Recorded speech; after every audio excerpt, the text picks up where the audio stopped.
राधिका, मैं क्या सोच रहा हूँ कि हम अपना ये खेत बेच देते हैं। क्यों? इसको बेचकर एक बड़ा सा खेत खरीदेंगे।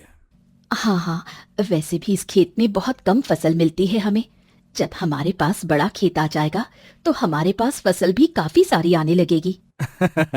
तो ठीक है, मैं आज ही खेत को बेच देता हूँ। हाँ। दोनों अपने घर आते हैं।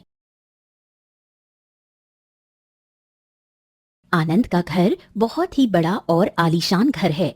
इस घर में केवल आनंद और उसकी पत्नी राधिका ही रहते हैं। कुछ दिन बाद अपना खेत बेचकर आनंद एक बड़ा खेत खरीद लेता है। जी, ये खेत तो कितना बड़ा है। हाँ, वाह राधिका वाह। अब इस खेत में हम एक साथ 5 किस्म की फसल करेंगे। हाँ। तभी दोनों की नजर उस खेत के कुएं पर पड़ती है, जो काफी पुराना था। हाँ, इस बारे में मैंने बात की थी जमींदार साहब से, तो उन्होंने कहा कि तुम इस कुएं को बंद करके एक नया कुआं खुदवा लेना। तो मैंने कुछ कारीगरों को बुलवाया है, वो कल से आकर नए कुएं की खुदाई का काम शुरू कर देंगे और हम इस पुराने कुएं को हमेशा के लिए बंद कर देंगे। बात ही खत्म। ये कुआं तो कितना पुराना है और इसमें पानी भी कितना कम है। अगले दिन कुछ कारीगर आनंद के खेत में आते हैं और उसके खेत के पुराने कुएं को बंद करके एक नया कुआं खोदने लगते हैं। करीब 2 महीनों के बाद कारीगर लोग आनंद के खेत में एक बड़ा कुआं बना लेते हैं, जो पानी से पूरा भरा हुआ था। हाँ, इस कुएं के अंदर तो कितना पानी है। अब हमारी फसल को कभी पानी की कमी नहीं होगी। आ, अब देखना कैसे हमारी फसल फटाफट से बढ़ती है। चलिए, अब घर चलते हैं। कल और आकर फसल को अच्छे से पानी देंगे। ओ, ये क्या? ये दीवार कैसे गिर गई? राधिका, किसी ने जानबूझकर तो नहीं तोड़ा ना? दोनों घर के अंदर आते हैं और घर में रखा सारा सामान देखते हैं। सामान तो सब बराबर है। जी, मुझे लगता है ये दीवार अचानक से गिरी है। हाँ, बेवजह हमारा इतना नुकसान हो गया। 2 दिन बाद आनंद फिर से अपने घर की दीवार बना देता है। हाँ, चलो दीवार तो बन गई। राधिका, अब हम खेत में जाकर फसल को पानी दे आते हैं। 2 दिन से हम खेत भी नहीं गए हैं। दोनों खेत में आते हैं। उनकी फसल थोड़ी बड़ी हो चुकी थी। तभी वो फिर से उस कुएं से पानी निकालकर फसल को पानी देते हैं। थोड़े समय बाद एक किसान हरिया आनंद के पास आता है। अरे ओ आनंद भाई, कल मैंने अपने बैलों को आपके इसी कुएं से पानी पिलाया था और बेचारे घर जाते ही अचानक से मर गए। क्या? अरे, ये क्या बोल रहे हो आप? भला हमारे कुएं का पानी पीकर क्यों आपके बैल मरेंगे? वो किसी और कारण से भी तो मर सकते हैं ना। हाँ, शायद उन बैलों ने कुछ गलत चीज खा लिया हो। अब जो भी हो, मेरे बैल तो मर गए, पर इस कुएं के पानी में जरूर कुछ है। तुम इस कुएं के पानी का उपयोग मत करो, ये पानी अच्छा नहीं है। क्या सच में ऐसा हो सकता है? अरे नहीं राधिका, तुम भी कहाँ उस पागल की बातों पर ध्यान दे रही हो। चलो। तभी आनंद के पास पड़ोस वाले खेत का मालिक वहां आता है। अरे दर्पण काका, आप? आनंद, 8 दिन से मेरी फसल को पानी नहीं मिल पाया। मेरे खेत का कुआं अचानक से सूख गया है। क्या मैं तेरे कुएं से थोड़ा पानी ले सकता हूँ? अरे हाँ हाँ काका जी, ये भी कोई पूछने वाली बात है। आपको जितना पानी चाहिए उतना ले जाइए। हाँ, धन्यवाद बेटा, मैं अभी पाइप लेकर आता हूँ।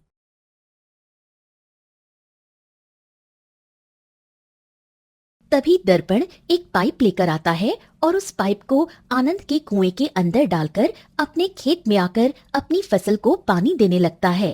थोड़े समय बाद दर्पण का खेत पानी से भर जाता है। अरे आनंद बेटा, बेटा वो पाइप निकाल दे। हाँ चलो, अच्छा हुआ जो फसल को इतना सारा पानी मिल गया। तभी अचानक दर्पण के खेत की हरी भरी सारी फसल सूखकर खराब हो जाती है। अरे ये मेरी फसल सूख कैसे गई? आनंद जी, वो देखिए, दर्पण काका की सारी फसल सूख कैसे गई? वही तो, अभी तो उनकी फसल एकदम हरी भरी थी। काका जी, आपकी फसल अचानक से सूख कैसे गई? मैं तो पूरी तरह से बर्बाद हो गया आनंद। कितनी बड़ी हो गई थी ये फसल।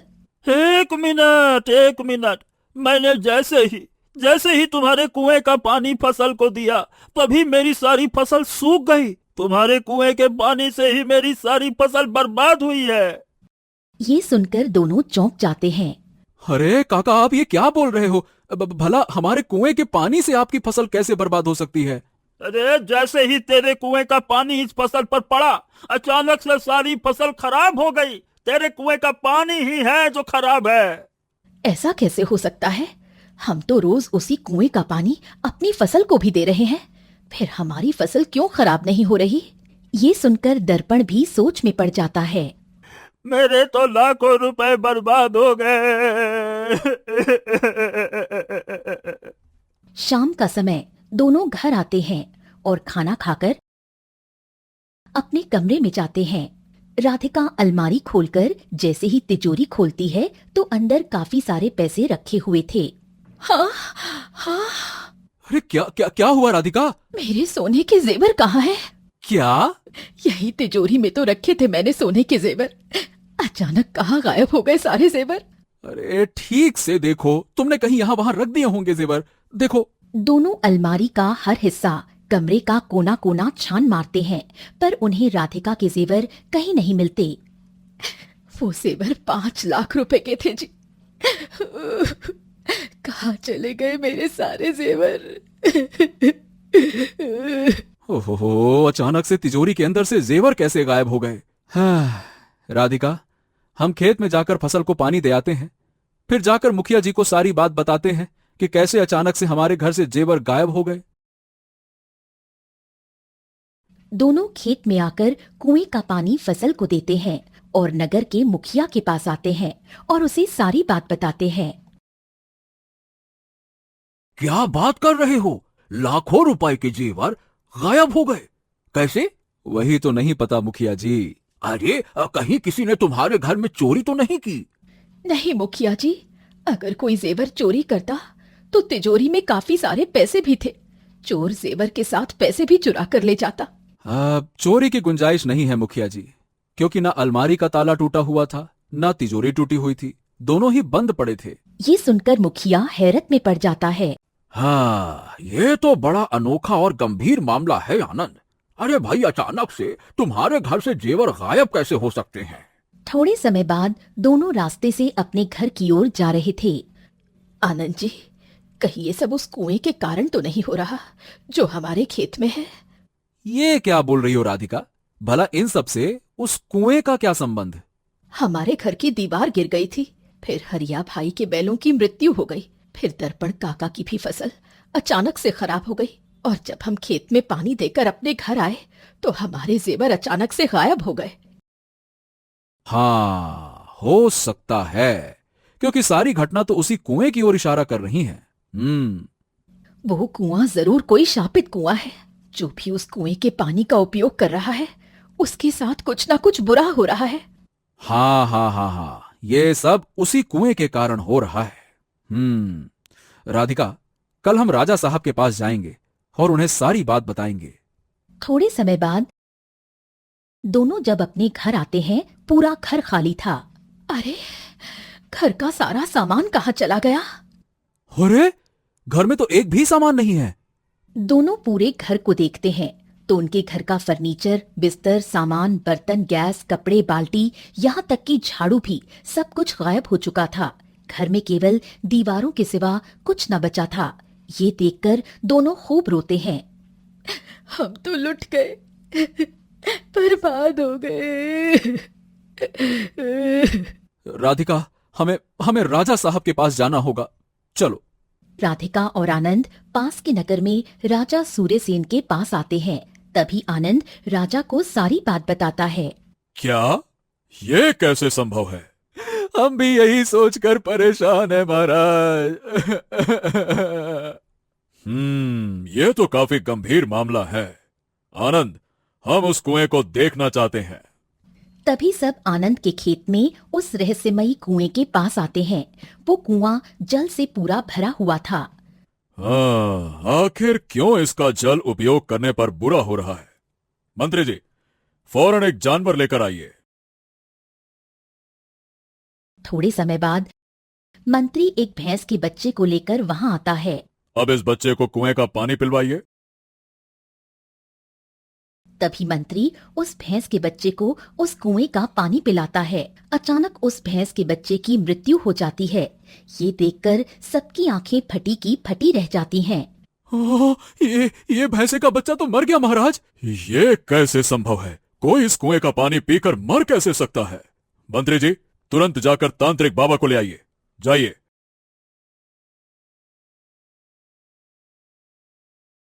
थोड़े समय बाद मंत्री एक तांत्रिक बाबा को लेकर वहाँ आता है तो राजा उन्हें सारी घटना के बारे में बताता है। बाबा, बाबा, अब आप ही हमें इस चक्रव्यूह से बाहर निकाल सकते हैं। तभी बाबा कुएं को हाथ लगाकर अपना ध्यान लगाते हैं।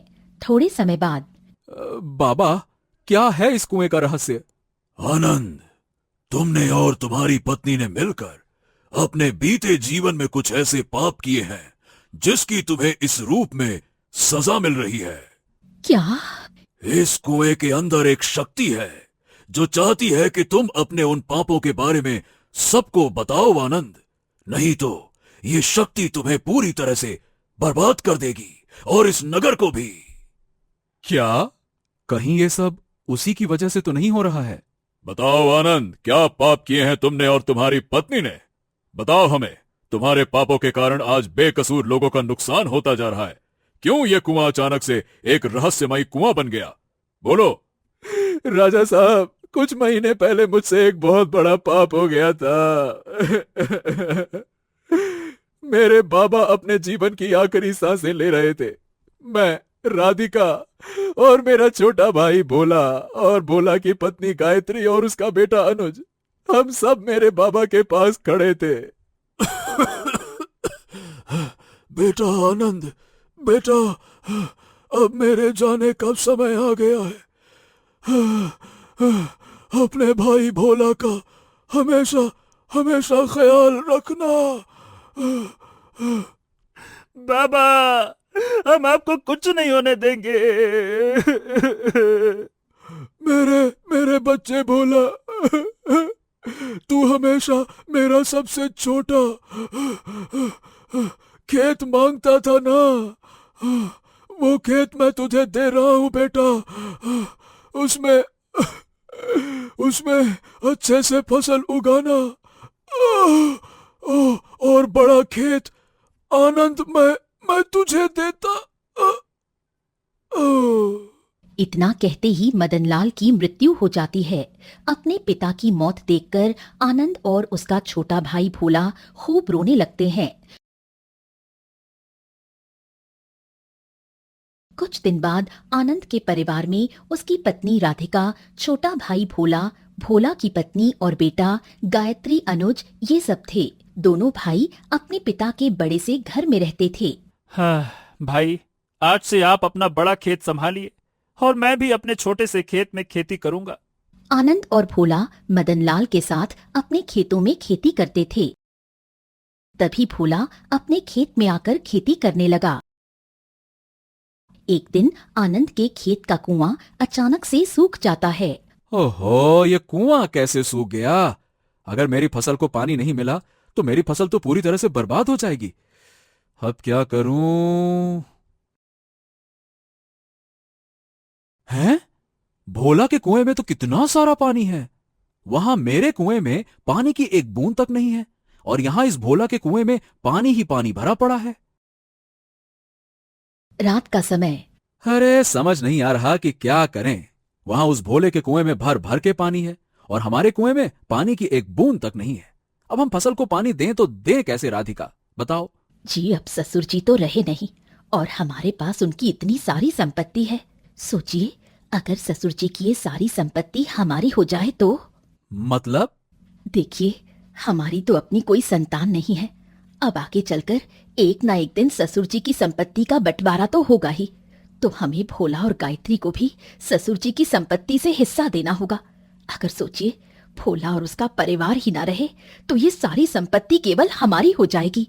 ये सुनकर आनंद सोच में पड़ गया। हाँ राधिका, बात तो तुम्हारी सच है, पर वो भोला यहां से क्यों जाएगा? वो नहीं जाएगा, पर हम तो उसे यहाँ से भेज सकते हैं ना।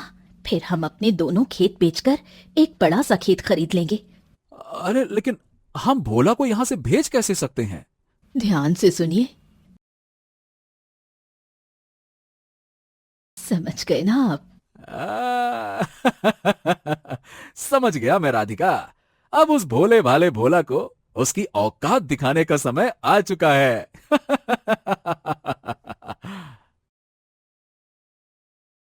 अगले दिन सब घर में थे।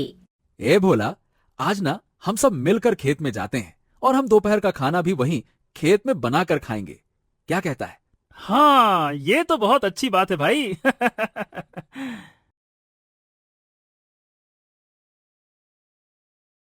हाँ चलो भोला, अब हम सब तुम्हारे खेत के कुएं का पानी पीकर आते हैं। चलो।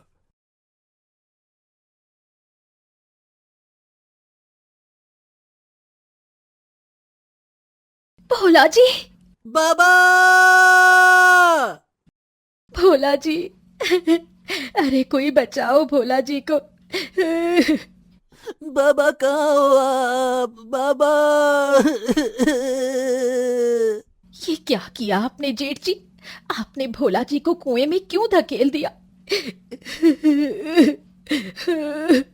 क्या कहा? आनंद जी ने धकेल दिया देवर जी को कुएं में? अरे तुमने धकेला है देवर जी को कुएं के अंदर। हम दोनों तो अपने खेत में थे। क्या? क्यों झूठ बोल रही हो आप जेठानी जी? हमने खुद देखा है कि जेठ जी ने ही धकेला है भोला जी को। अरे आओ आओ गांव वालों आओ। अरे देखो देखो, इस गायत्री ने मेरे भाई को कुएं में धकेल के मार दिया। आनंद की आवाज सुनकर वहाँ कई सारे लोग आ जाते हैं। भोला की मृत्यु हो चुकी थी। अरे क्या क्या क्या हुआ आनंद भाई?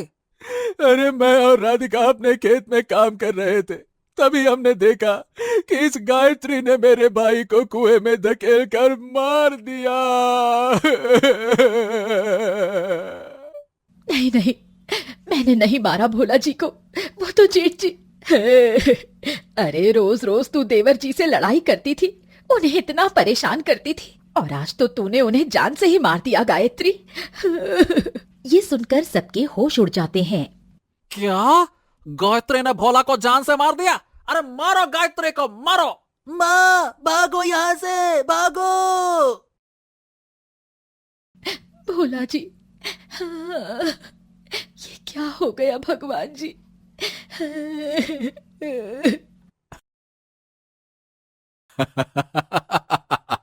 राधिका, मैंने अपने दोनों खेत जमींदार साहब को बेच दिए, और जिस कुएं में भोला मरा था, मैंने उस कुएं को हमेशा के लिए बंद करवा दिया।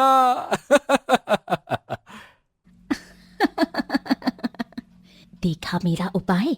सांप भी मर गया और लाठी भी नहीं टूटी। हाँ राधिका, अब बहुत जल्द हम एक बड़ा खेत खरीद लेंगे। क्या तुमने अपने ही भाई को संपत्ति के लिए जान से मारकर उसके खून का आरोप गायत्री पर लगा दिया? और अब भोला की आत्मा ही इस कुएं में प्रवेश करके तुम दोनों को बर्बाद करती जा रही है। अरे बाबा, हमसे गलती हो गई, हमको बचा लीजिए बाबा। तुमने अपने भाई का हक मारा है आनंद। अगर तुम इस बर्बादी से बचना चाहते हो तो भोला के हिस्से की संपत्ति गायत्री और अनुज को दे दो, वरना हम अपना सब कुछ गायत्री को दे देंगे, बस हमें बचा लीजिए बाबा। उसके बाद दोनों गांव के बाहर गायत्री के पास आते हैं और उसे अपनी आधी संपत्ति देकर उस गांव को छोड़कर हमेशा के लिए चले जाते हैं। जिसके बाद गायत्री उस खेत में खेती करके खुशी खुशी अपने बेटे के साथ अपना जीवन बिताती है।